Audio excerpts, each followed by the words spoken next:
Hare Krishna, everyone. Welcome back to the daily readings of Srila Prabhupada's books. Today our live studio is in Wisteria Cottage in Hode Farm, just between Folkestone and Canterbury. And we've got a room full of the Kent Yatra, I think. New devotees, and we've just introduced everybody to each other, and we've got a nice sense of community of what we call in Sanskrit Yatra. We welcome you all. Thank you very much for coming. We welcome you all out in cyberspace. We have 1,050 followers of this live stream, of this reading now. Yeah, it's going up. It's increased a lot over the last 6 months. We welcome all of you back to the daily readings of Srila Prabhupada's books. Before we start the reading, we always make it a point to read the glorification of the Srimad-Bhagavatam, which we're reading from, by the senior disciple of Chaitanya Mahaprabhu.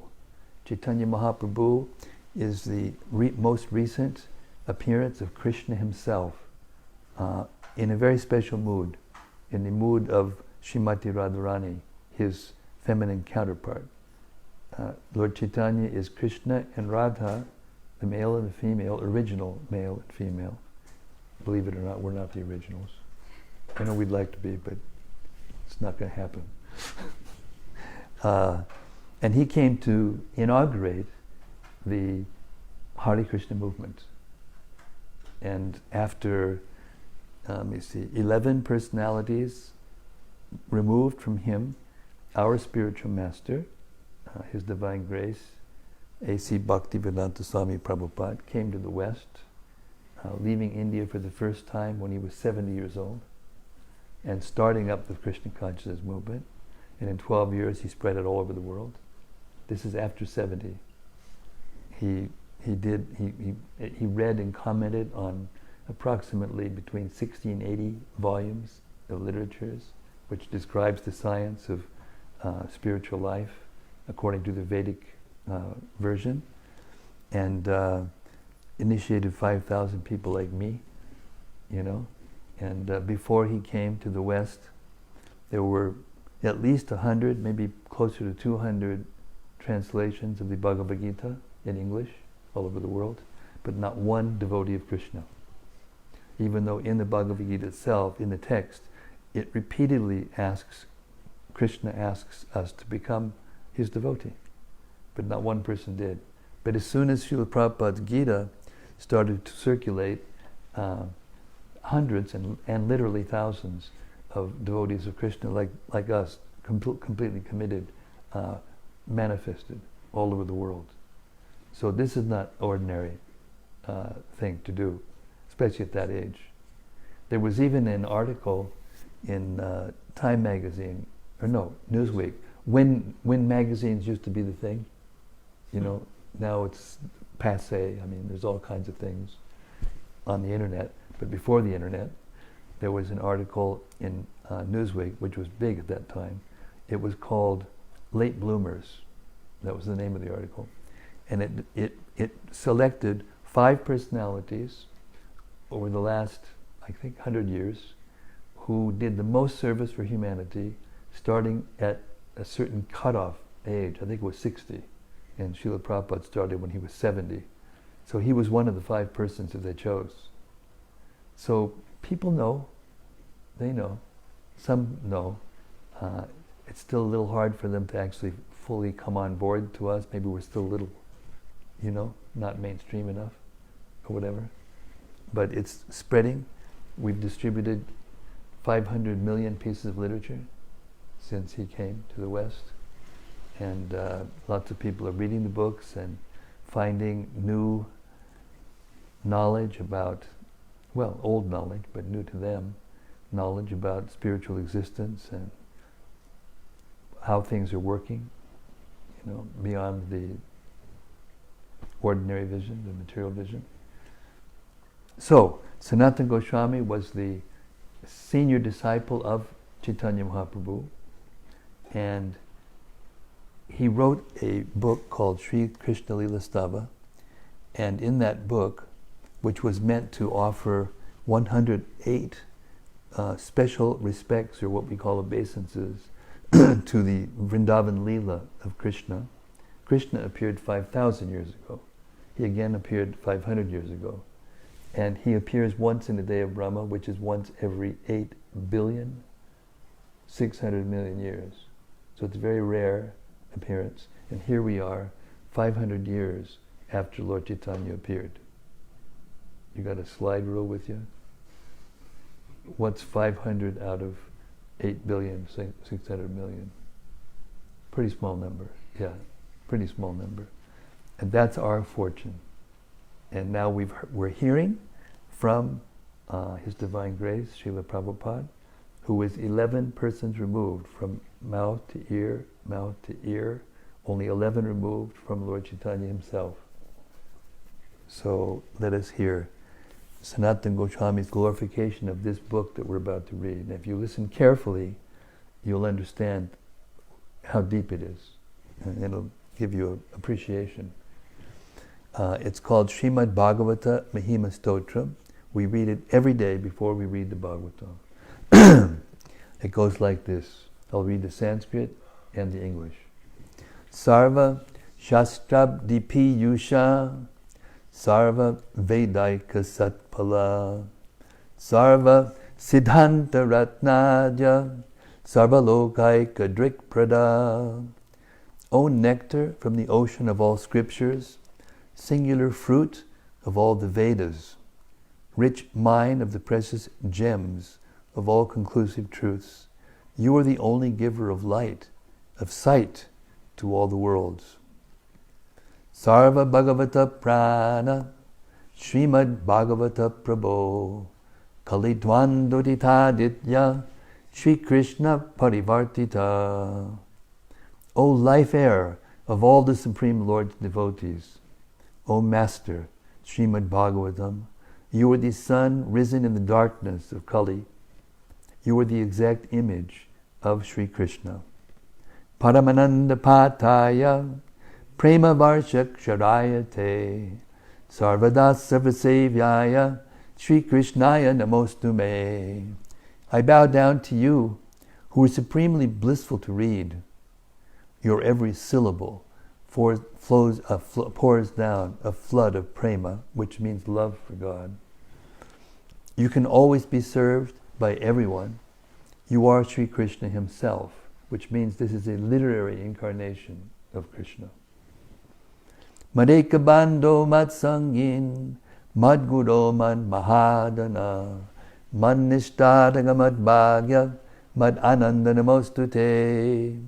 My only friend, my constant companion, my spiritual master, my great wealth, my savior, my good fortune, my source of ecstasy, I bow down to you. Asadu, saduta dayin, atini chochata kara, hanamun chagadachin mam, prem narit kantayospuda. O bestower of saintliness to the unsaintly, O exalter of the most fallen, please never leave me, always appear in my heart and my voice with pure love. Om Namo Bhagavate Vasudevaya. Om Namo Bhagavate Vasudevaya. Om Namo Bhagavate Vasudevaya.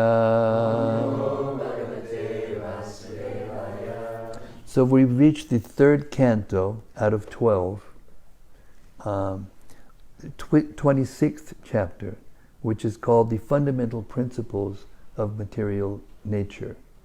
So this is an explanation by Kapila Dev, who's also an incarnation of Krishna, an expansion of Krishna, who came to explain the philosophical process called Sankhya. Sankhya in Sanskrit means to count. So this is a philosophy which describes in detail the process of creation of the material world from the spiritual world. And we've reached the point at which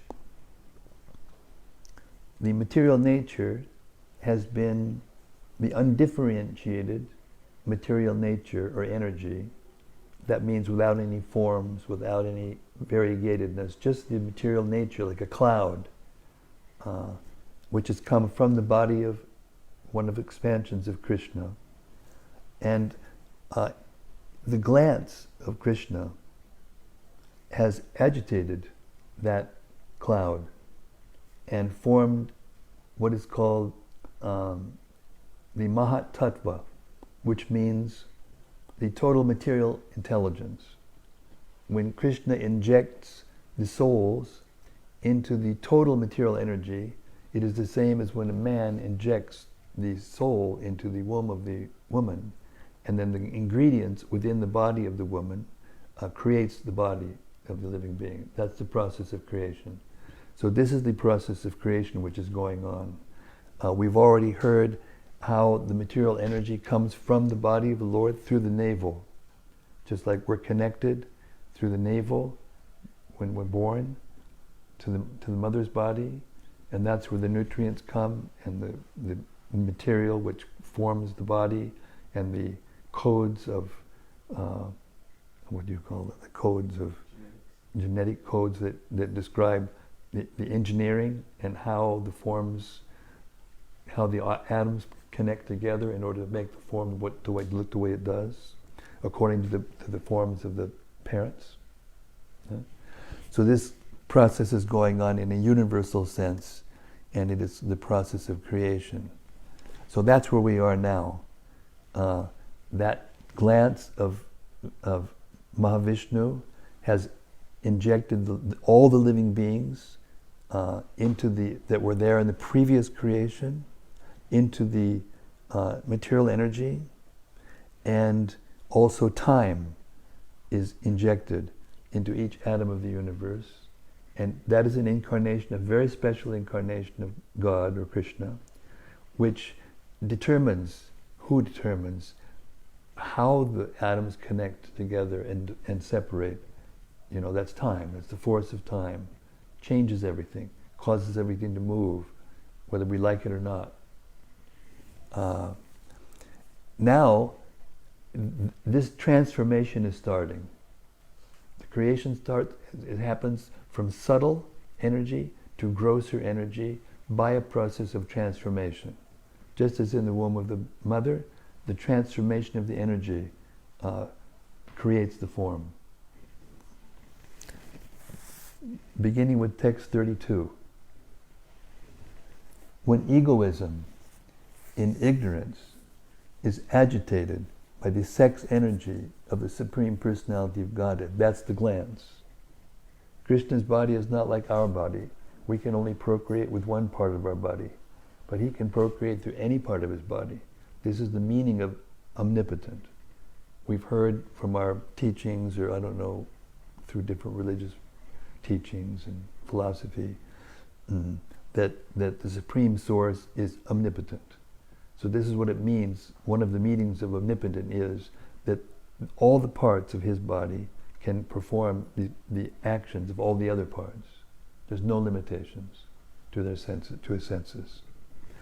When egoism is in ignorance, is agitated by the sex energy of the Supreme Personality of Godhead, the subtle element sound is manifested. And from sound comes the ethereal sky and the sense of hearing. Purport.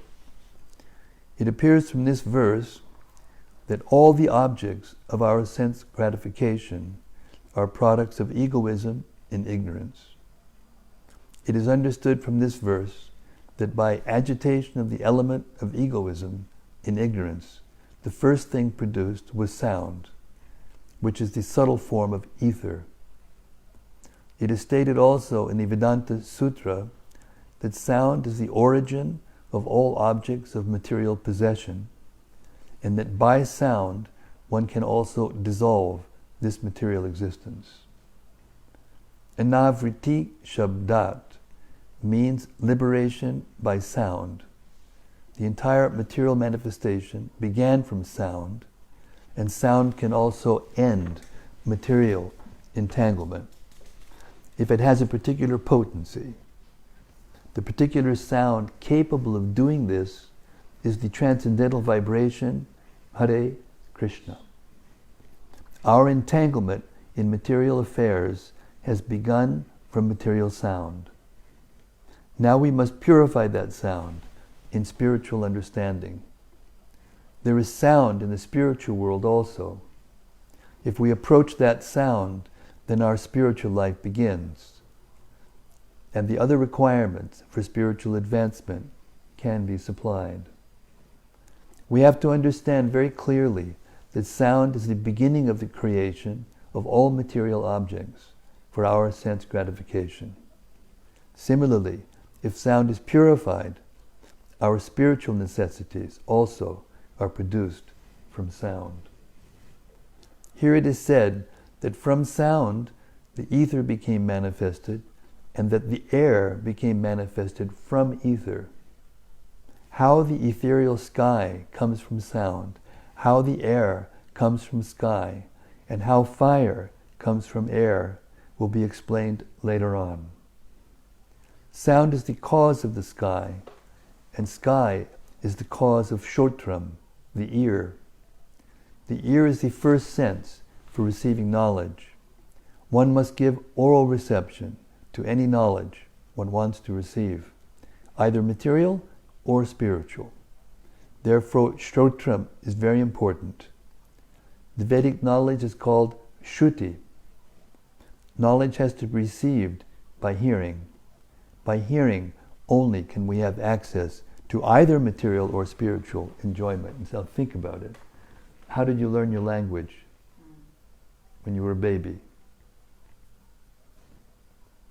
Hearing, just by sound. There was no, whiteboard, diagrams, grammatical construct. You just heard and watched, and you learned your language. It's mystic. It's the mystic power of sound. And there's spiritual sound also. And by that mystic power of spiritual sound, our spiritual identity can be awakened. That identity is already there. Spiritual body is already there. Underneath the subtle body, underneath the gross body, is the spiritual body. All the elements talking about ether, air, fire, the basic elements that create the forms of this material world, mind, intelligence, the subtle body that we dream with at night. These are all inert elements. The material elements are inert. So how is it that we're seeing and tasting and smelling and touching and feeling all these things if the material body itself is inert? I had an accident this year, broke my arm, and I had to have an operation, and they gave me what's called a block, a nerve block in this arm. And this arm became completely like it wasn't a part of me. It was just flopping. If I moved in the wrong way and I wasn't careful, it would move and get cut or burn, I had to have it in a sling like this until the thing healed. Right? So then I realized it was completely inert. There was no feeling, nothing. And the actual elements are like that. When the consciousness is cut from going to a part of the body, it becomes inert. But it's always inert. The whole body is always inert. So it's the spiritual body, which has a spiritual form, spiritual senses, all the parts of the body that feel and taste and smell. And they can't figure this out. Even the scientists, after hundreds of years of research, they can't figure this out. They say in the science magazines, the mystery of consciousness. They can't come to the point of accepting consciousness exists because they can't see it, they can't cut it, they can't taste it, they can't put it in a test tube and put an acid in it and cut it and see how it reacts. But everyone knows that we have it. It's secret. In the material world, we manufacture many things for our material comfort, simply by hearing. They are already there, but just by hearing, one can transform them. If we want to build a very high skyscraper, This does not mean that we have to create it. The materials for the skyscraper, wood, metal, earth, etc., are already there. And we make our intimate relationship with those already created material elements by hearing how to utilize them. Modern economic advancement for creation is also a product of hearing. And similarly, one can create a favorable field of spiritual activities by hearing from the right source. Arjuna was a gross materialist in the bodily conception of life and was suffering from the bodily concept very acutely. But simply by hearing, Arjuna became a spiritualized, Krishna-conscious person. Hearing is very important, and that hearing is produced from the sky. By hearing only can we make proper use of that which already exists. The principle of hearing to properly utilize preconceived materials is applicable to spiritual paraphernalia as well. We must hear from the proper spiritual source. So the concept here is that this is a science. It's a spiritual science. It's not religion. It's not a sectarian religion. It's not based on dogma. Prabhupada used to say, these are very simple concepts, just examples. If you have gold, if somebody comes and is a Christian, it's not Christian gold. Christian gold doesn't have a different value than Hindu gold, or Muslim gold, or Buddhist gold. If somebody comes in from any part of the world, any nationality, any religion, you have gold, it's gold. That's it. So the science of self-realization, the science of God consciousness, is just that. It doesn't depend on sectarian belief or all these things. And we just have to be educated spiritually. And that's what this book is doing. It's educating us spiritually. Text 33.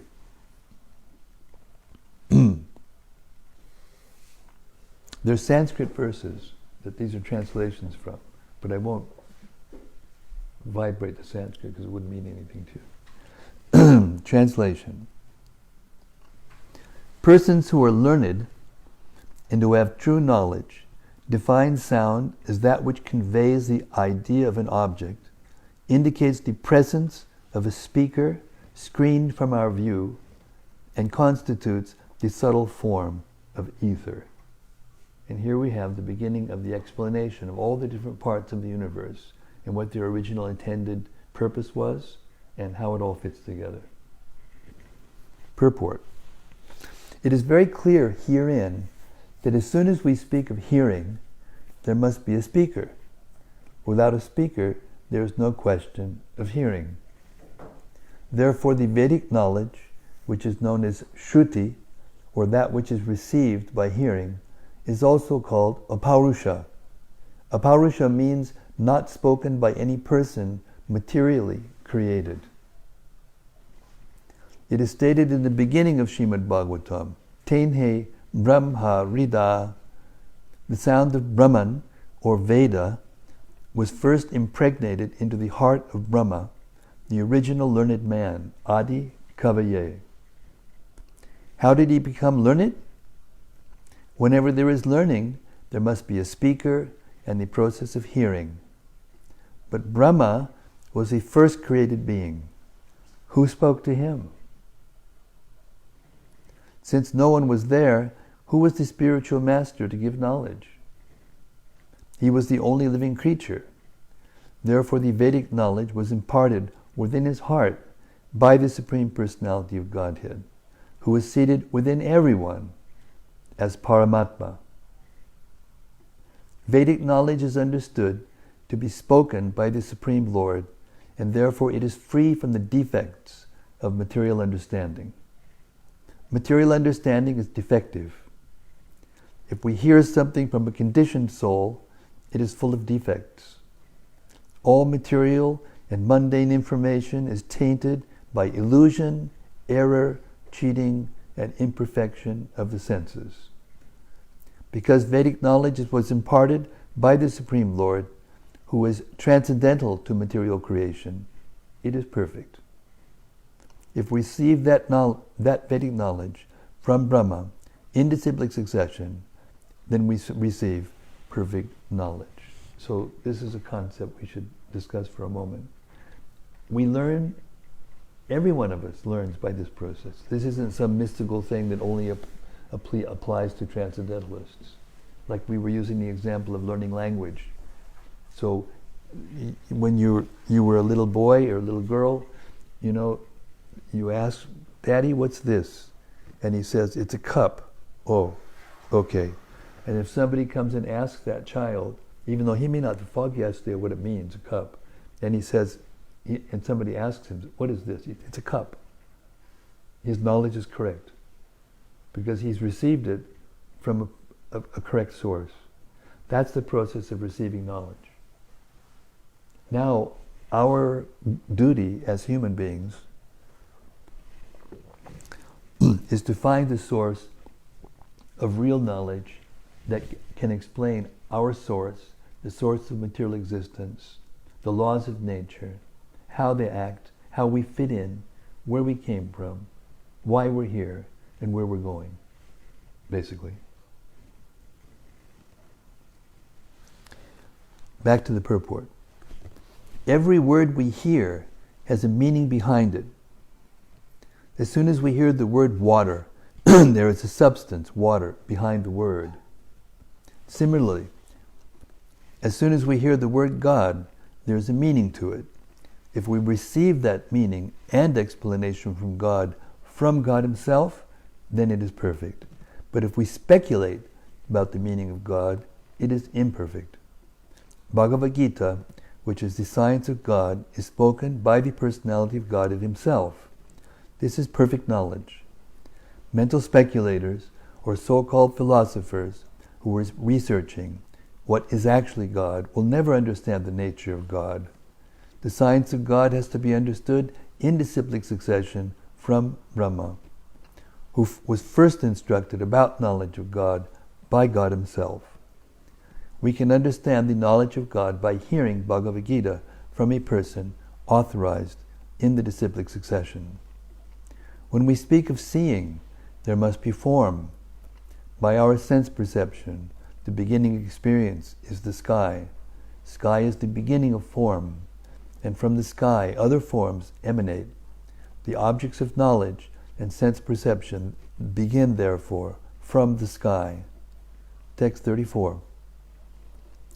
The activities and characteristics of the ethereal element can be observed as accommodation for the room, for the external and internal existence of all living entities, namely the field of activities of the vital air, the senses, and the mind. Purport. The mind, the senses, and the vital force, or living entity, have forms, although they are not visible to the naked eye.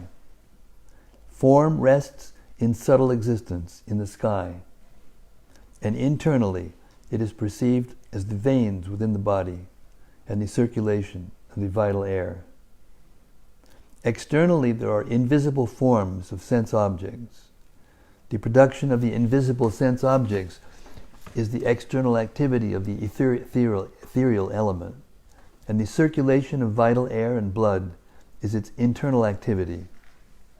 That subtle forms exist in the ether has been proved by modern science by transformation of television, by which forms or photographs of one place are transmitted to another place by the action of the ethereal element. That is very nicely explained here. This verse is the potential basis of great scientific research work, for it explains how subtle forms are generated from the ethereal element, what their characteristics and actions are, and how the tangible elements, namely air, fire, water, and earth, are manifested from the subtle form. Mental activities, or psychological actions of thinking, feeling, and willing, are also activities on the platform of ethereal existence. The statement in Bhagavad Gita that the mental situation at the time of death is the basis of the next birth is also corroborated in this verse. Mental existence transforms into tangible form as soon as there is an opportunity due to contamination or development of the gross elements from subtle form. Text 35. From ethereal existence, which evolves from sound, the next transformation takes place under the impulse of time, and thus the subtle element touch, and thence the air and the sense of touch become prominent. Purport. In the course of time, when the subtle forms are transformed into gross forms, they become the objects of touch. The objects of touch and the tactile sense also develop after this evolution in time. Sound is the first sense object to exhibit material existence, and from the perception of sound, touch perception evolves, and from touch perception, the perception of sight. That is the way of the gradual evolution of our perceptive objects. Text 36. Softness and hardness and cold and heat are the distinguishing attributes of touch, which are characterized as the subtle form of air. Purport. Tangibility is the proof of form. In actuality, objects are perceived in two different ways. Either they are soft or hard, cold or hot, etc. This tangible action of the tactile sense is the result of the evolution of air, which is produced from the sky. Text 37. The action of the air is exhibited in movements, mixing, allowing approach to the objects of sound and other sense perceptions, and providing for the proper functioning of all the other senses. Purport. We can perceive the action of the air when the branches of a tree move or when dry leaves on the ground collect together. Similarly, it is only by the action of the air that a body moves. And when the air circulation is impeded, many diseases result. Paralysis, nervous breakdown, madness, and many other diseases are actually due to an insufficient circulation of air. In the Ayurvedic system, these diseases are treated on the basis of air circulation. If from the beginning one takes care of the process of air circulation, such diseases cannot take place. That is yoga. That's the Ashtanga yoga process. From the Ayurveda, as well as from Srimad-Bhagavatam, it is clear that so many activities are going on internally and externally because of air alone. And as soon as there is some deficiency in the air circulation, these activities cannot take place. Here, it is clearly stated, Netritvam drovyasham dayo. Our sense of proprietorship over action is also due to the activity of the air. If the air circulation is stifled, we cannot approach a place after hearing. If someone calls us, we hear the sound because of the air circulation, and we approach that sound or the place from which the sound comes. It is clearly said in this verse that these are all movements of the air. The ability to detect odors is also due to the action of the air. 38. By interactions of the air and the sensations of touch, one receives different forms according to destiny. By evolution of such forms, there is fire, and the eye sees different forms in color. Purport. Because of destiny, the touch sensation, the interactions of air, and the situation of the mind, which is produced of the ethereal element, one receives a body according to his previous activities. Needless to say, a living entity transmigrates from one form to another. His form changes according to destiny and by the arrangement of a superior authority which controls the interaction of air and the mental situation. Form is the combination of different types of sense perception. Predestined activities are the plans of the mental situation and the interaction of air. 39.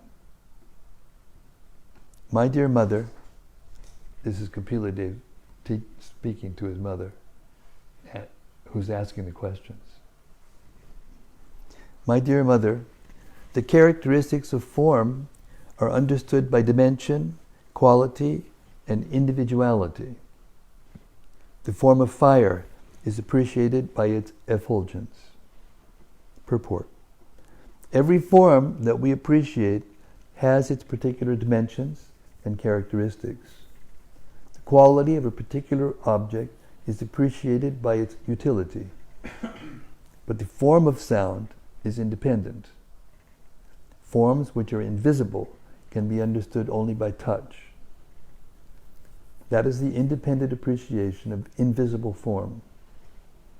Visible forms are understood by analytical study of their constitution. The constitution of a certain object is appreciated by its internal action. For example, the form of salt is appreciated by the interaction of salty tastes, and the form of sugar is appreciated by the interaction of sweet tastes. Tastes and qualitative constitution are the basic principles in understanding the form of an object. Text 40. Fire is appreciated by its light and by its ability to cook, to digest, to destroy cold, to evaporate, and to give rise to hunger, thirst, eating, and drinking. Purport. The first symptoms of fire are distribution of light and heat, and the existence of fire is also perceived in the stomach. Without fire, we cannot digest what we eat. Without digestion, there is no hunger and thirst or power to eat and drink. When there is insufficient hunger and thirst, it is understood that there is a shortage of fire within the stomach. And the Ayurvedic treatment is performed in connection with the fire element, Agni Mandhyam. Since fire is increased by the secretion of bile, the treatment is to increase bile secretion. The Ayurvedic treatment thus corroborates the statements in Srimad-Bhagavatam. The characteristics of fire in subduing the influence of cold is known to everyone. Severe cold can always be counteracted by fire. Text 41. By the interaction of fire and the visual sensation, the subtle element taste evolves under a superior arrangement. From taste, water is produced, and the tongue, which perceives taste, is also manifested. Purport. The tongue is described here as the instrument of acquiring knowledge of taste. Because taste is a product of water, there is always saliva on the tongue. Text 42. This is spiritual education.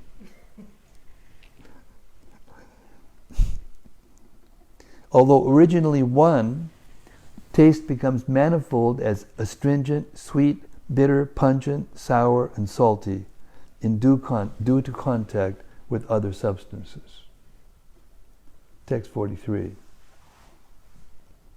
The characteristics of water are exhibited by its moistening other substances, coagulating various mixtures, causing satisfaction, maintaining life, softening things, driving away heat, incessantly supplying itself to reservoirs of water, and refreshing by slaking thirst. Purport. Starvation can be mitigated by drinking water. It is sometimes found that if a person who has taken a vow to fast takes a little water at intervals, the exhaustion of fasting is at once mitigated. In the Vedas, it is also stated, apomayak prana, life depends on water. With water, anything can be moistened or dampened. Flour dough can be prepared with a mixture of water. Mud is made by mixing earth with water. As stated in the beginning of Srimad-Bhagavatam, water is the cementing ingredient of different material elements. If we build a house, water is actually the constituent in making the bricks. Fire, water, and air are the exchanging elements for the entire material manifestation, but water is most prominent. Also, excessive heat can be reduced simply by pouring water on the heated field. Text 44. Due to the interaction of water with the taste perception, the subtle element odor evolves by superior arrangement. Thence the earth and the olfactory sense, which we can variously experience, by which we can variously experience the aroma of the earth, become manifest. Odor, although one, becomes many, as mixed, offensive, fragrant, mild, strong, acidic, and so on, according to the proportions of associated substances. Purport. Mixed smell is sometimes perceived in foodstuffs prepared from various ingredients, such as vegetables mixed with different kinds of spices and asafoetida. Bad odors are perceived in filthy places. Good smells are perceived from camphor, menthol, and similar other products. Pungent smells are perceived from garlic and onions, and acidic smells are perceived from turmeric and similar sour substances.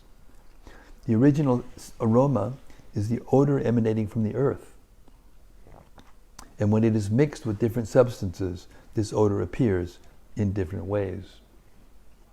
Text 46. The characteristics of the functions of earth can be perceived by molding forms of the Supreme Brahman, by constructing places of residence. I said molding, it's modeling. I'll say it again. The characteristics of the functions of earth can be perceived by modeling forms of the Supreme Brahman, by constructing places of residence, by preparing pots to contain water, etc. In other words, the earth is the place of sustenance for all elements. Purport. Different elements, such as sound, sky, air, fire, and water, can be perceived in the earth. Another feature of the earth, especially mentioned here, is that earth can manifest different forms of the Supreme Personality of Godhead. By this statement of Kapila's, it is confirmed that the Supreme Personality of Godhead has innumerable forms, which are described in the scriptures. By manipulation of earth and its products, such as stone, wood, and jewels, these forms of the Supreme Lord can be present before our eyes. When a form of Lord Krishna or Lord Vishnu is manifested by presentation of a statue made of earth, it is not imaginary. The earth gives shape to the Lord's forms described in the scriptures. In the Brahma Samhita, there is description of Lord Krishna's lands, the variegatedness of the spiritual abode, and the forms of the Lord playing a flute with his spiritual body. All these forms are described in the scriptures, and when they are thus presented, they become worshipable. They are not imaginary, as the Mayavad philosophy says. Sometimes the word bhavana is misinterpreted as imagination, but bhavana does not mean imagination. It means giving actual shape to the description of Vedic literature. Earth is the ultimate transformation of all living entities and their respective modes of material nature. Text 47. We'll read for a little longer and then we can discuss. So if things come up in your mind about these things and you want to ask or you want to give your own revelation or reflection, please feel free. Text 47. The senses, whose object of perception is sound, is called the auditory sense. And that whose object of perception is touch is called the tactile sense. Purport. Sound is one of the qualifications of the sky, and its subject matter, and is the subject matter for hearing. Similarly, touch is the qualification of the air and is the subject matter of touch sensation. 48.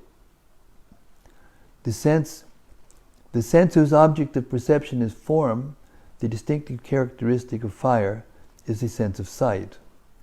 The sense whose object of perception is taste, the distinctive characteristic of water, is known as the sense of taste. Finally, the sense whose object of perception is odor, the distinctive characteristic of earth, is called the sense of smell. 49. Since the cause exists in its effect as well, the characteristics of the former are observed in the latter. That is why the peculiarities of all the elements exist in the earth alone. Purport. Sound is the cause of the sky. Sky is the cause of the air. Air is the cause of fire. Fire is the cause of water. And water is the cause of earth. In the sky there is only sound. In the air there is sound and touch. In the fire there is sound, touch, and form. In water there are sound, touch, form, and taste. And in the earth there are sound, touch, form, taste, and smell. Therefore earth is the reservoir of all the qualities of the other elements. Earth is the sum total of all the other elements. The earth has all 5 qualities of the elements. Water has 4 qualities, fire has 3, air has 2, and the sky has only 1 quality, sound. Text 50. When all these elements were unmixed, the Supreme Personality of Godhead, the origin of creation, along with time, work, and the qualities of the modes of material nature, entered into the universe with the total material energy in 7 divisions. So we'll stop there. And tomorrow night we'll start hearing about the divisions of the creation. So, yeah, it's deep and it's different. How to say this? We're trained in, those of us who are educated, especially in the West, but everywhere, we're trained to think of things in different ways. Like we're trained that the body is it's the same body, it's just growing. But then science came and told us that every single atom is dying and being reborn. Oh, that's interesting. So that means that little body that I had this big, that is now this big, is a different body. Every single cell is different, without exception. Sometimes the scientists say that there's some neurons that stay the same, but actually the energy that's made of the neuron stays the same, but it's going through it, it's staying the same shape, but it's going like a fountain. The fountain's looking like the same all the time, but it's got different energy going through it. So if you analyze it right to the bone or right down to the atom, you'll see that the body is actually changing. And we're perceiving that it's changing. But it's changing so fast and so imperceptibly, we don't think of it, we don't perceive it as changing. But when we see a person after a long time, a relative, or if we see, a picture of our baby body, I like to call this material world a touchy-feely, 3-dimensional, changing body exhibit. Basically. But who's perceiving? This is the point. Behind all this is describing how the forms and how the taste and how the smell and all the material elements are being created and what their purposes are originally. But it hasn't gotten yet to the soul. But when the form is created, what gives the perception is the consciousness. And the consciousness is emanating from the soul.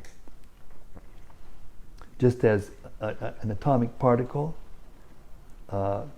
radioactive particle, emanates radiation, so the soul, which is a spiritual particle, it's a form, but it's very tiny, it's emanating consciousness.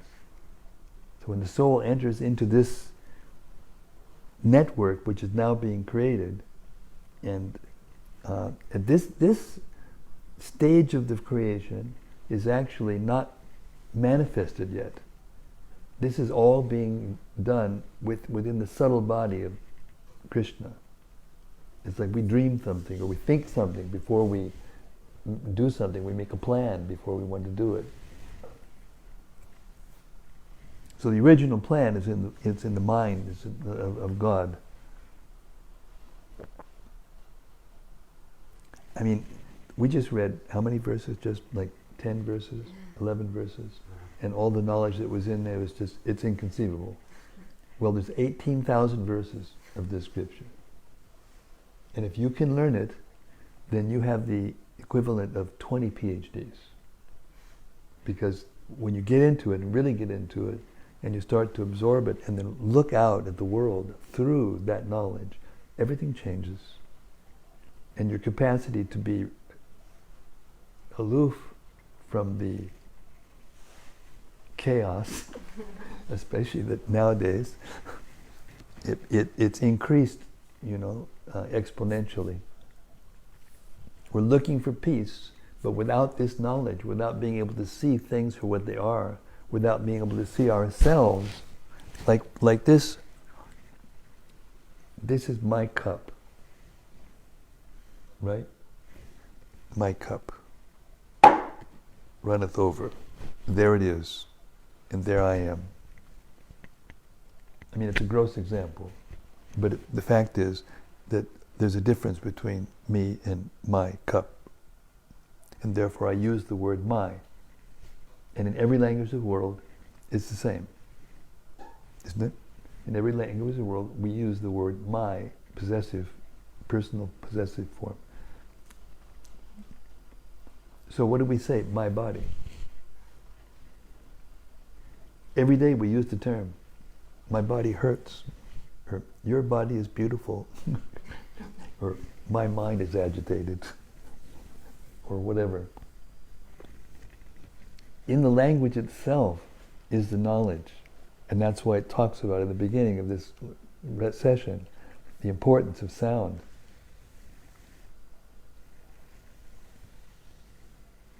In the sound itself, my body is the knowledge that I am different from my body. But we're not trained to think like that. And therefore, if you try to say that to a person who is educated in this hardcore science, who hasn't actually come to the point in evolution of consciousness to question these things and to be able to consider these things, they'll fight tooth and nail. No.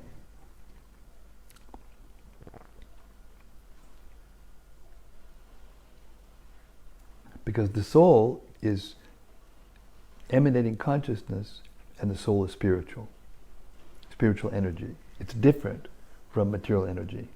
It's different from the earth and the water and the fire and the air and the ether and all these things that we've been hearing about, and how it's put together into the forms and the tastes and the perceptions that we have on a daily basis.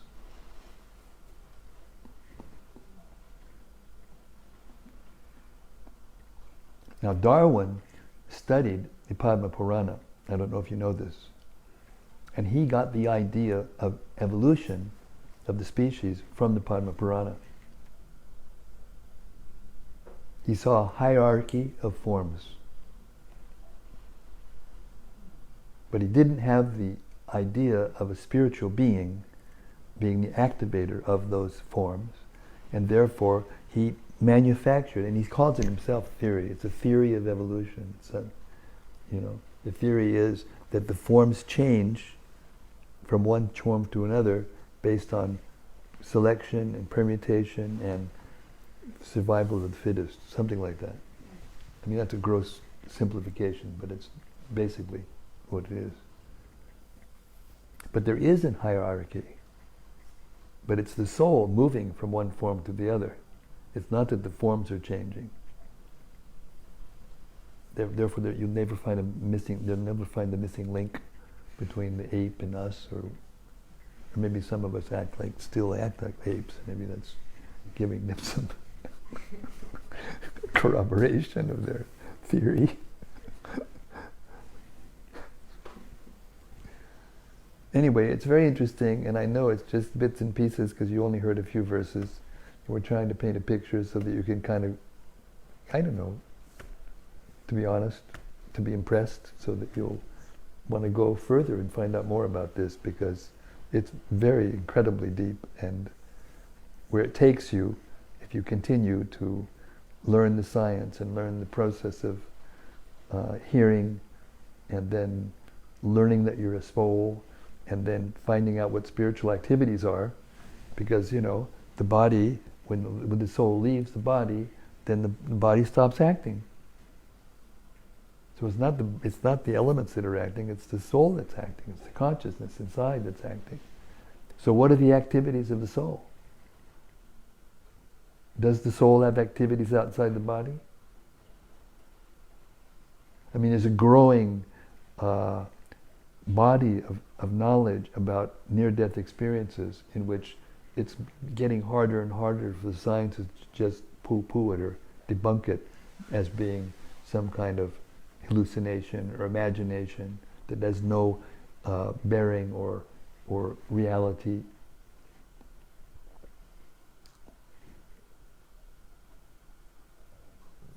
But we're all having the experiences daily. And some of us, during our, the sojourn from birth to death, the passing of the body, we have all kinds of experiences during that time where we're experiencing things that we can't explain. There's a book that was written by one of my godbrothers. It's called Forbidden Archaeology. I don't know if you've seen it. It's a compendium of anomalies to the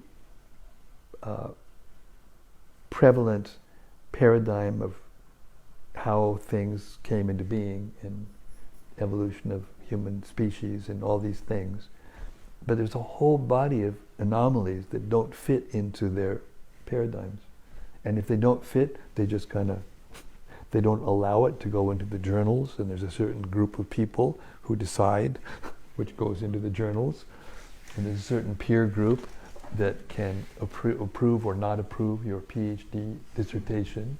And in that way, the knowledge is all, contrived and perpetuated in ignorance. Is that not a way of controlling, not a form of control of the masses? Absolutely. Absolutely.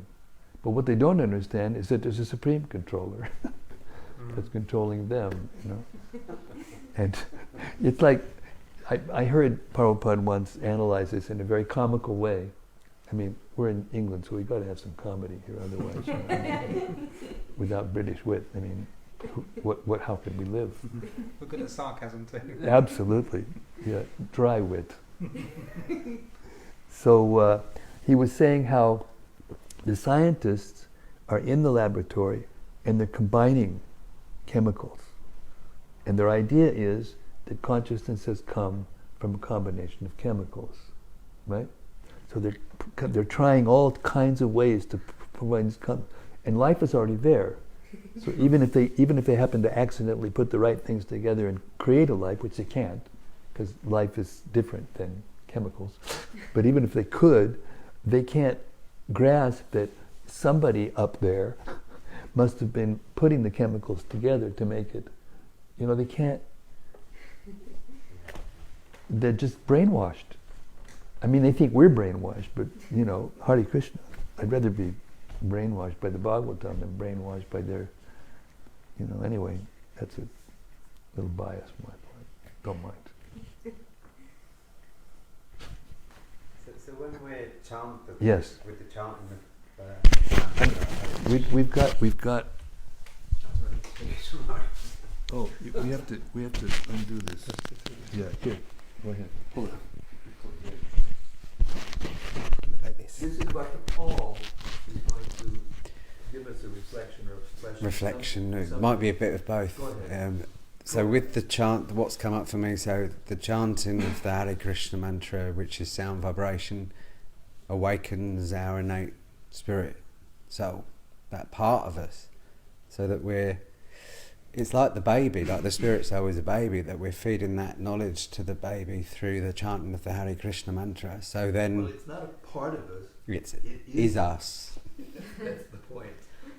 But as we're awakening us, as we awaken, then we are able to understand more as we proceed with the hearing of with the cultivation of the knowledge. Yeah, because it's based on the sound is the first and foremost thing. That's it. That's it. In a nutshell. Yeah, in a very small, nutshell. That's what I took from the whole. Very nice. It starts with the sound. Very nice. We hear. Yes. And we read out loud, so we're hearing. Therefore, if you remember one of the purports, it described that the original sound is called Shruti. The original knowledge is Shruti. And not only that, this is an interesting part that didn't come out in the readings, but we should, maybe introduce this idea, that this Veda, the sound, it doesn't have an origin. It's co-eternal with Krishna, co-eternal with God. Even in the Gita, where Krishna says, Vidaischa sarva aham eva vedya, Vedanta krit Veda vit eva chaham. He doesn't take credit for being the source of the knowledge. He's the knower of Vedanta. Vedanta krit means the knower of the Vedanta, or the end of knowledge. But he's not the source of it. He is the source of it. He's the source of everything. But it's co-eternal with him. So the knowledge that, it's just like when the man and the woman unite, and then the body started to create, then the codes of information content, determine how everything is put together. So there's codes embedded in the Vedas that give instruction to Brahma, and we heard this Adi Kavaye. Adi means original, Kavaye means learned person. So he gets the Vedas, they're manifested to him from Krishna, from within the heart. And by those codes, he knows how to create the universe. He's the engineer. He's given the ingredients. He's given all the energies that are needed. He's given the blueprint for how it was before, because the universe is created and then dissolved and then created and dissolved. Just like our bodies are created and then dissolved, so the universal body is also created and dissolved. The same principles act throughout, from beginning to end. And once we hear this and assimilate it, our fear goes away, because we realize that we're not going to die. Fear comes from not understanding what's going to happen, and ultimately, the ultimate fear is, what's going to happen when I die? So this knowledge, this sound, that, as you were saying, the seed sound, or the original knowledge, the Vedas, has the potency to awaken our realization. It's called pratyaksha vagamam dharmyam. That means direct perception of the self by realization.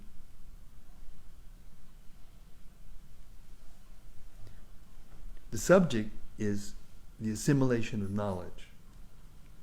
Just like you want to learn something, they're doctors. You don't just become a doctor just by a smile and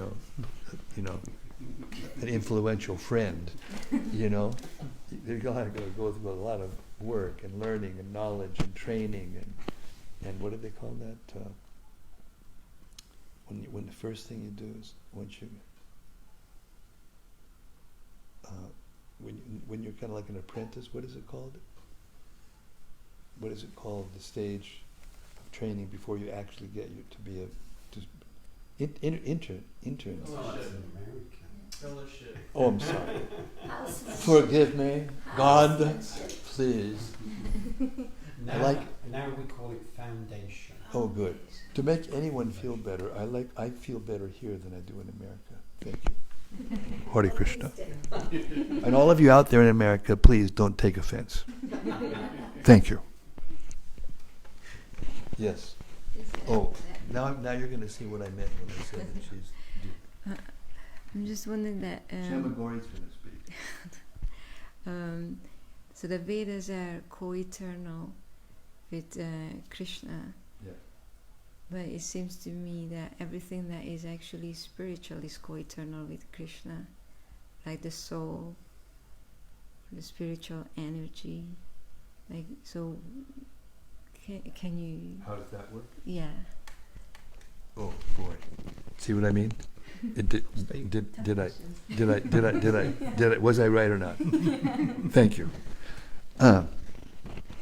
There's a principle called reflection that you need to understand in order to answer this question. Because the forms, just like the form of the baby is made from the forms of the mother and father. So if you keep tracing it back, they had forms, they had sources, they had mother and father, all the way back. Then you come to Krishna, to Mahavishnu, who's expansion of Krishna. And Krishna, he's in the original spiritual world.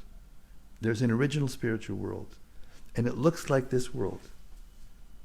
The male and female forms look the same.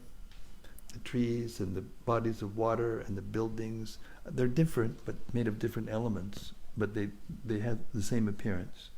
And this material world is actually a reflection of that world. So, yes, the form of Krishna is eternal, and the soul is eternal, and the spiritual energy is eternal, and the material energy is also eternal. But the difference between the spiritual eternal forms and the material form, or the material energy, which is eternal, is that the material forms are temporary. They sometimes manifest and sometimes unmanifest. But in the spiritual world, the forms are always manifest. They don't change over time. There's no time and space in the spiritual world. Just like here, the forms, we heard something already. The forms are made of earth and wire, fire, air, and ether, and mind, intelligence, false ego. These are the gross and subtle energies that make up the forms. So in the spiritual world, there are also forms. And this is a very touchy point. Because nowadays, in the New Age philosophy, and even before, in the early Vedic times, there were impersonalist philosophers that didn't accept the form, the ultimate form, that is the prototype for all other forms, the spiritual world. So it's called the conservation of energy. The material energy is conserved, but the forms come and go. But the energy which creates those forms is eternal, and it enters the body of the Lord and then comes out from the body of the Lord when it's time for the creation. And what causes that creation is the unfulfilled desires and activities of the souls who were in the previous creation. And then the creation is done by Krishna, by his will, by Mahavishnu, who is an expansion of Krishna, in order to give those souls an opportunity who were in the material creation before to have another opportunity to enjoy, because that's what they want to do, the conditioned souls, and to have an opportunity to come back to the spiritual world and live eternally. Because that's where we belong, it's where we came from, and what we deserve. Well, I don't know if deserve. Maybe we're getting what we deserve, but Hare Krishna. So the codes that are given to Brahma in the beginning of the creation are the Vedas. It's the sound. And the sound, the codes are created, are contained in the sound. And because he's the most intelligent from previous creations, he's the most intelligent, and therefore he gets the opportunity to have that service. He can understand the Vedas just by hearing them, just as when we're born and we hear our sound of our mothers and fathers and other people talking, we can learn about the world around us, we learn our language, we learn how to interact, we learn how to whatever, all the creative energies and potencies. All those things are there originally in Krishna and in the soul, only unlimited. So the forms in the spiritual world, rather than being made of earth and water and fire and air and ether and intelligence like that, the material energy, which we've been hearing how they come into being. The forms in the spiritual world are made of three principal energies, internal energies. These other energies are external energies. They're separated energies of Krishna. Just like now I'm speaking and I'm recording onto that phone, and after I speak, you can turn the phone on and you can hear my voice and it's like I'm speaking, but it's not me. It's separated. It's my sound. It comes from me. It's separated from me. So the separated energy covers the soul, causes us to forget our original nature, our original identity, and our original home in the spiritual world. And that world is made up of Sat, Chit, and Ananda. They're energies, they're spiritual energies, and they make up the form. Just like earth, water, fire combined together to make up this form. Mind, intelligence, ego to make up this subtle body. And then there's a soul inside, activating it all. But in the spiritual world, there's no soul inside. The soul and the form are the same. Just like the example was given in one of the purports, there's water and there's the sound water. The sound water and the substance water are different. Therefore, if I'm thirsty and if I just sit there and say water, water, water, water, water, water, water, water, water, water, it doesn't satisfy like water. But in the spiritual world, the sound and the substance, the sound and the form are the same.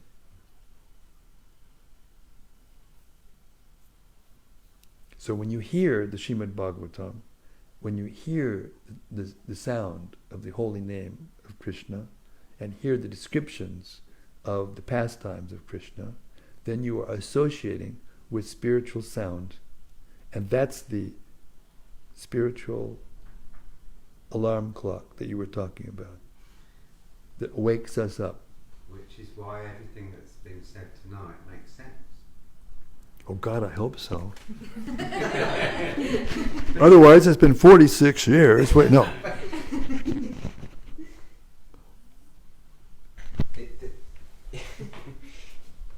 Paul is going to continue. Well, I'll say something. I don't know quite what will come out, but the awakening of that innate spiritual quality, the super soul, means that we can receive the information like we've heard tonight, and it makes sense. Well, this is very interesting. That's all I just kind of... No, this is very interesting. Can I elaborate on that? Yeah, please. He said via medium, or something. What is the word you used?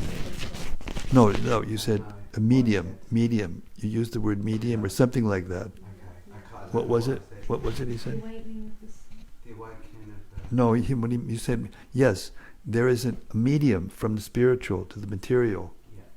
Yeah. And that is the super soul. Yes. The Atma is the individual self, the soul. It's called Atma.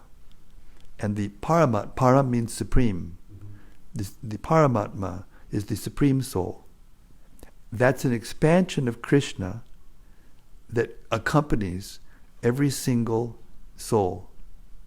So 2 souls in everybody, not 1 soul. The impersonalist philosophers and the sentimentalists who don't have this spiritual knowledge, the technology, the spiritual technology to understand what's going on, think that the soul and the super soul are the same. And therefore, what is their conclusion? I'm God. Wait a second, I'm God. Well, if I'm God, what am I doing here? And why am I bewildered by this material energy? And why do I have to do the dishes? huh? Why do I have to do the dishes? Yeah, why do I have to do the dishes anyway? You know? Why do I have to go to the dentist? You know, I mean. Why do I have to grow old? Yeah, tell me about it. You know. Brilliant. This is very nice because that tangent is very important. And the spiritual master who has heard from a person who has heard from a person who has heard from Krishna is no joke. You can't just make it up. You have to have a confirmed spiritual master who has heard from a confirmed spiritual master who has heard from a confirmed spiritual master right back to Krishna. Otherwise, it will invariably become distorted by the imperfections that were described in one of those purports. Imperfect senses, distortion, cheating tendency. And all of us have that, those defects.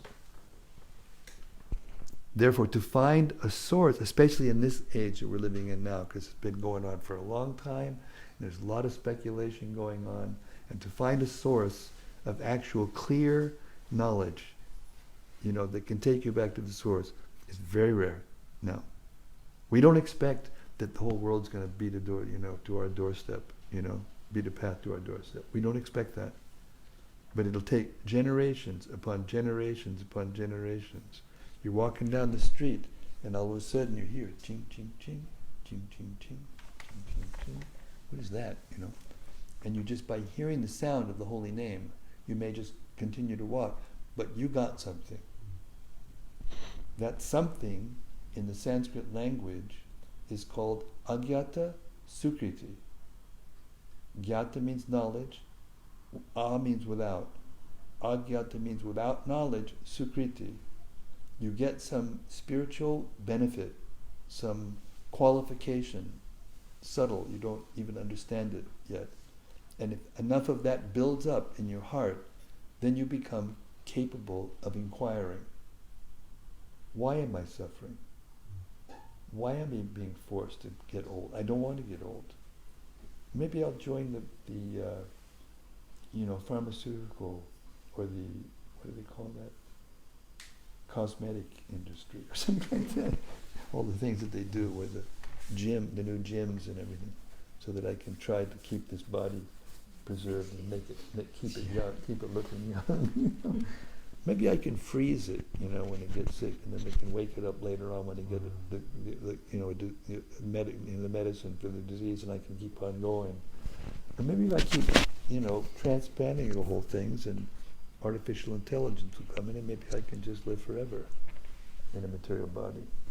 This is called ignorance, deepest, darkest ignorance, and it's being passed off as knowledge and progress.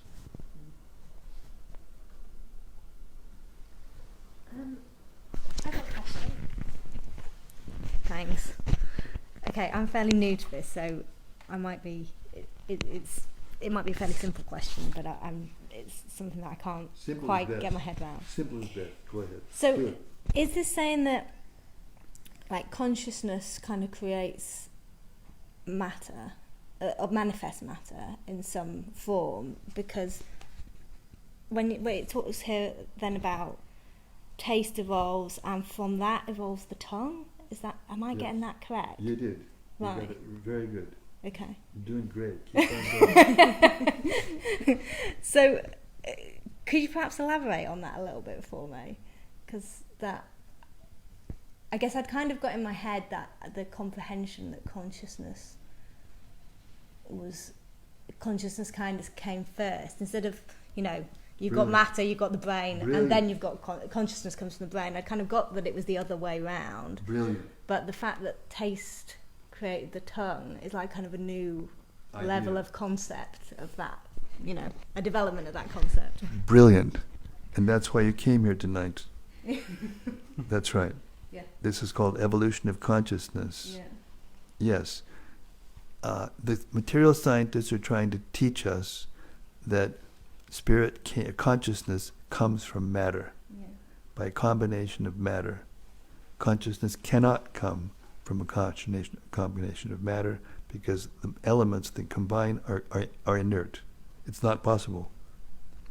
A simple example, sometimes simple is best. A lemon tree produces citric acid, but a dead lemon tree doesn't produce any citric acid, only a live lemon tree. Therefore, the Vedas say there is a spiritual being in every single living entity. And without that living entity, all of this transformations that we're reading about, they could not exist. Therefore, in the woman's womb, even though the baby is connected to the woman through the umbilical cord, and all the nutrients are coming from the woman, if the soul leaves the body while the body's in the womb, it's called stillbirth, and it does not continue to grow. Therefore, the growth, all the things that are needed are coming from the soul, the consciousness. That's a fact. Very profound realization, by the way. Thank you. I think I almost see the consciousness and the spirit as energy. The human body is as useless as that computer without it plugged into the mains. Yeah. And with the spirit inhabiting the body is producing energy and producing life. And when you see death firsthand, Yes. I remember the first time I saw death firsthand, I was taken aback by. I didn't expect that. Yeah. What's the difference? And it was like somebody had pulled the plug socket out. Yes. The energy had left the body. Yes. It was more than just a heart stopping. Yes. Something's missing. Absolutely, something had left. And you can see in the eyes, it becomes opaque. Yeah. The conscious light switches off. light switches off. The effulgence leaves the body, leaves the. We have an effulgence. We have an aura, and it's coming from the spirit soul, because the spirit soul is made of spiritual energy, and ultimately it's light. But it's not light in the sense of some kind of ethereal energy out there that it's a source that somehow or other transforms into all of this. How the forms are created is given here in the Bhagavatam, but the original soul, the original consciousness, that's eternal and it doesn't change. That's described in the Gita. Can you reach that Gita? Thanks.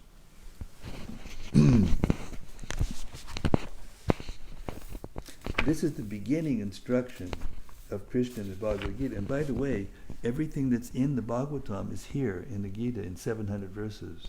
It's just compressed. Sutra. It's compressed, very condensed energy. I'll just read a few verses.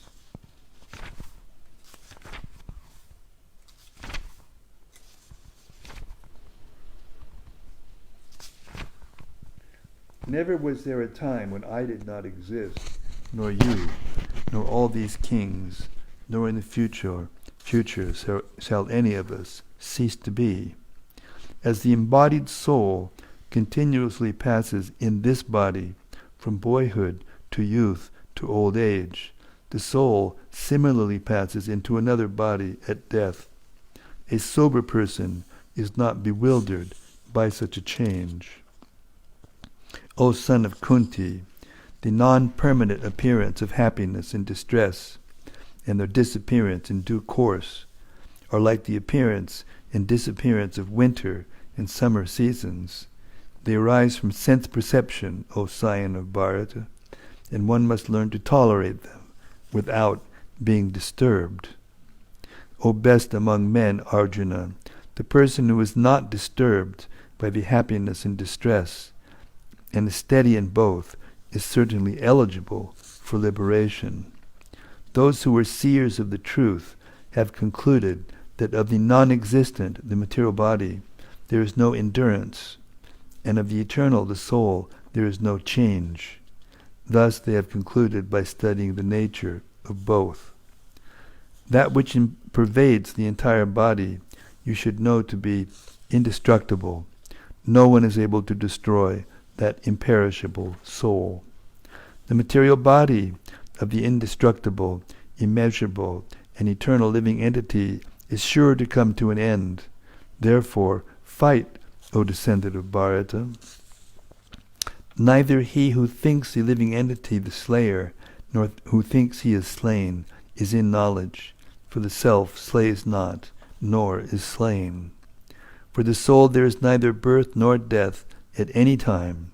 He has not come into being, does not come into being, and will not come into being. He is unborn, eternal, ever-existing, and primeval. He is not slain when the body is slain.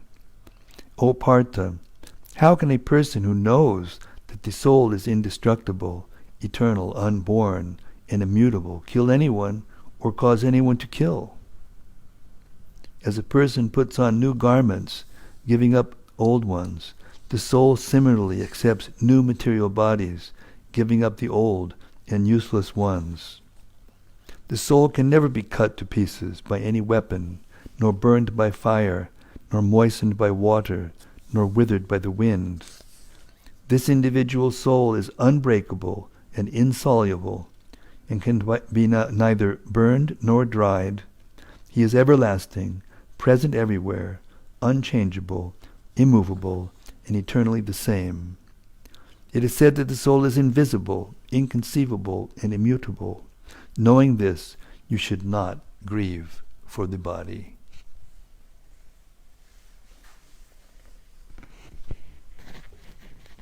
What do you think, mate? Good. It's good stuff, eh? It's good. Yeah.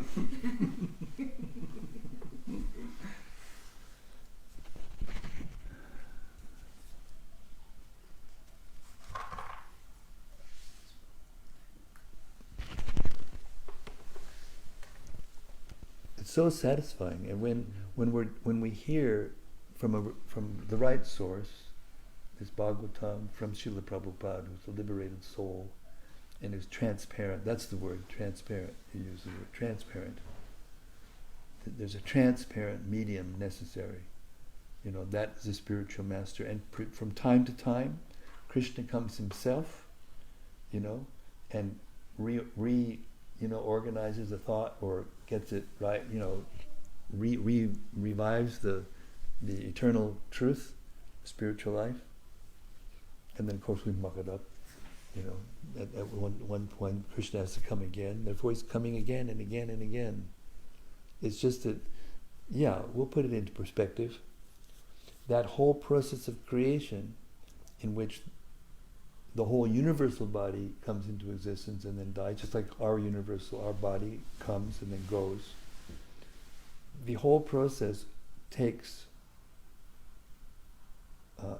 311 trillion, 80 billion years of our time. And that length of time is the length of time it takes Mahavishnu to breathe one out breath. That's 311 trillion years. And then the whole thing gets wound back into his body. So if we keep looking from our own point of view, then we will not be able to understand the seeming inequities, the seeming suffering, or unjust suffering that goes on in the world. Unless we get this knowledge and understand, because otherwise we'll blame God, or we'll give up God, or we think he's dead. How can God, who's all good, allow these things to happen? He doesn't do those things. We're doing those things. He gives the energy. He gives the laws of nature. Like a kid, you give them your Tinker Toys, or what's the latest thing, Lego. Before it was Erector set, now it's Lego, or whatever it is. It's always changing, or something or other. It's computer games now. Huh? It's computer games now. Now it's computer games, yeah. It's interesting actually that most like commonly people really think that the creation is there for us to be comfortable and happy, and it's very hard to get through that. God may not have that in mind when He created the world, that we would be comfortable and happy. He might have had a different purpose with the creation. Very good point. See what I told you? Isn't it what I told you coming true? Such profound. Yeah, but there is more than one purpose of the creation. God's a person. We're a person. He created the material world because we wanted to enjoy separate from Him. So He gives the world so that we can do that. So in one sense, He is creating the world for our enjoyment. But He's also created it in such a way that you can't fully enjoy. Because He knows that we can't fully enjoy without Him.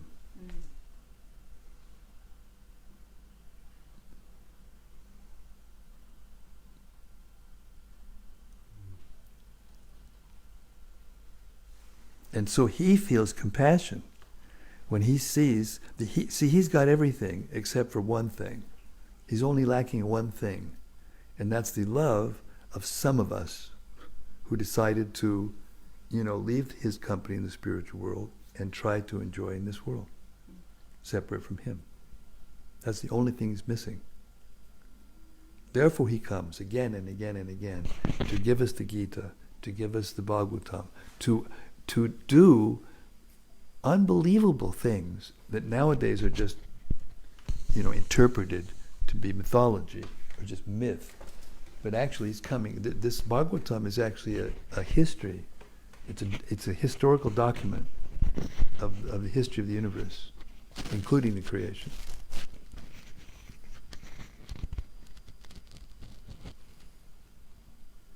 So it's dual purpose. It's to give us a chance to enjoy, which is true. But if you don't have full knowledge, then you'll think that's all there is to it, and then you'll blame Him because, hey, what kind of God are you? I'm supposed to enjoy, but He's not just the order supplier. He is the order supplier. He's giving us everything, but He also wants us back because He knows that's the only way we can be fully happy. Because as long as we have a material body that's always changing, and a material sense objects that are always changing, coming and going, but we're eternal, we're wanting something eternal, then we can't be satisfied. So He feels compassion to us, and therefore gives us this material world, and creates it in such a way that we can't possibly live here forever, so that eventually we'll wake up.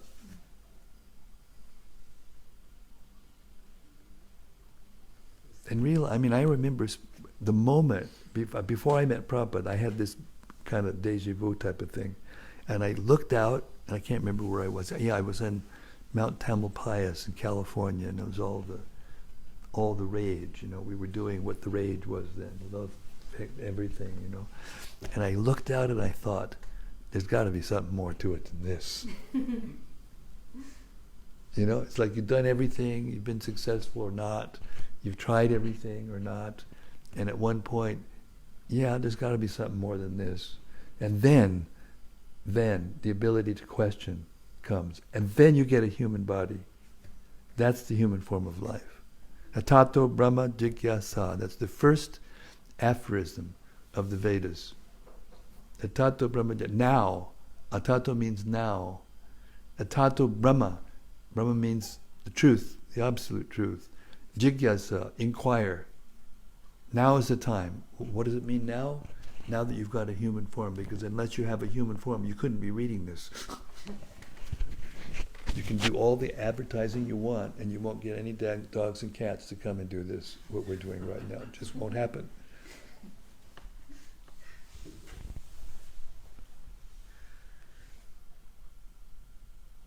So this is the Krishna consciousness movement.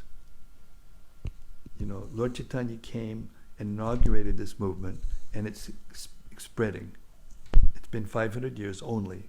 it will take 5,000 years for it to expand to its full influence, its peak of its influence. 5,000 years is a long time. I mean, I'm repeating now what's in the scriptures. This is not just my speculation. And then there's another 5,000 years of gradual decrease. And then at that time, the age we're living in now, which we're just getting a little glimpse of what the capabilities are of this age to cause confusion and suffering and, so many things.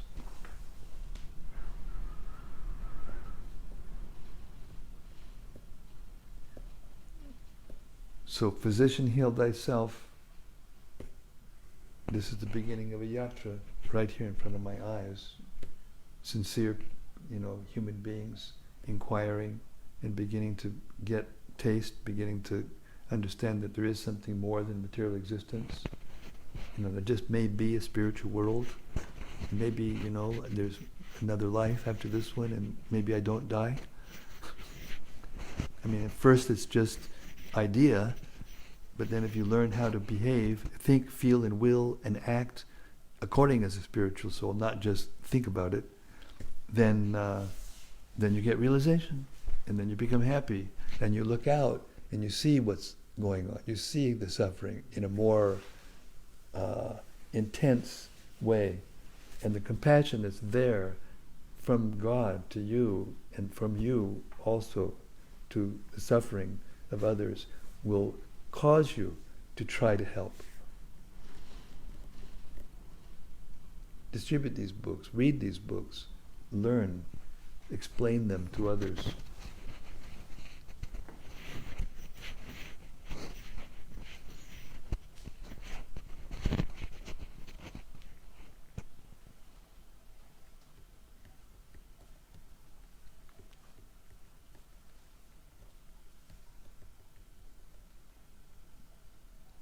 Read these books.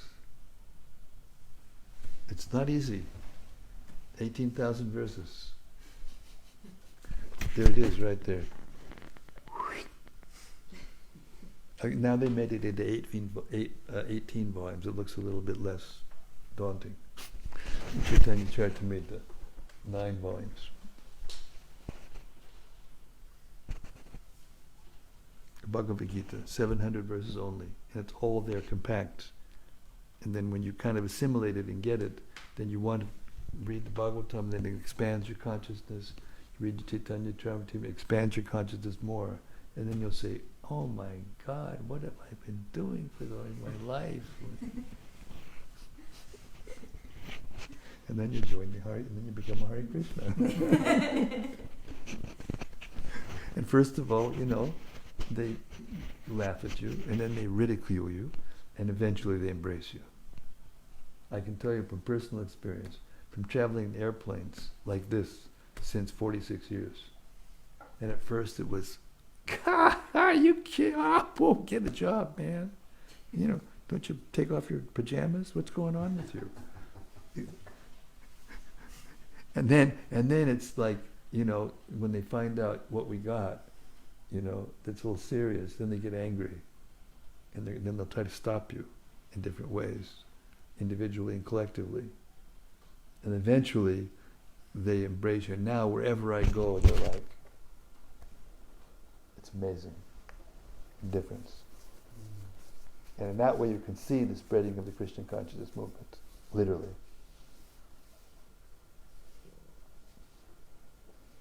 Now the stewardess come over, or the stewards come over. Is there something special we can do for you? Yeah. It's true. I was on a plane from Los Angeles to Dallas after the Rath Yatra festival. That's one of our festivals. And I was sitting there in the aisle seat, and a man came by, and he was dressed looked like smart, really like well-dressed person.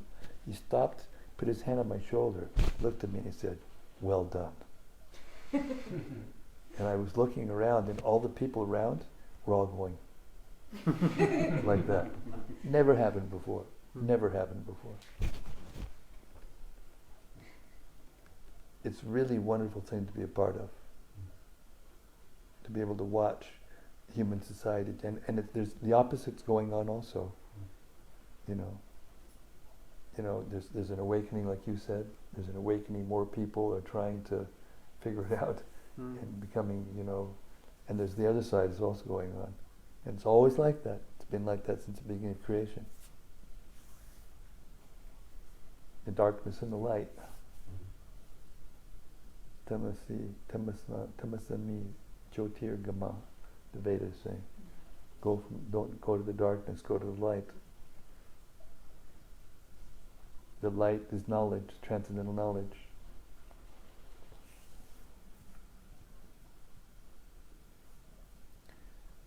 Okay, Hare Krishna. That's it for tonight, folks. It was so nice to meet you. Thank you. I'm duly impressed. And thank you, all of you out in cyberspace. I'm sure that you had a very transcendental experience tonight with all of these intelligent persons who came to the reading tonight and asked these wonderful questions and gave these wonderful reflections. And yes, Srimad-Bhagavatam ki jai, Samaveda Bhakta Binda ki jai, Kapila Dev ki jai, Devahuti ki jai, Ho Premanandi. Thank you. See you tomorrow night.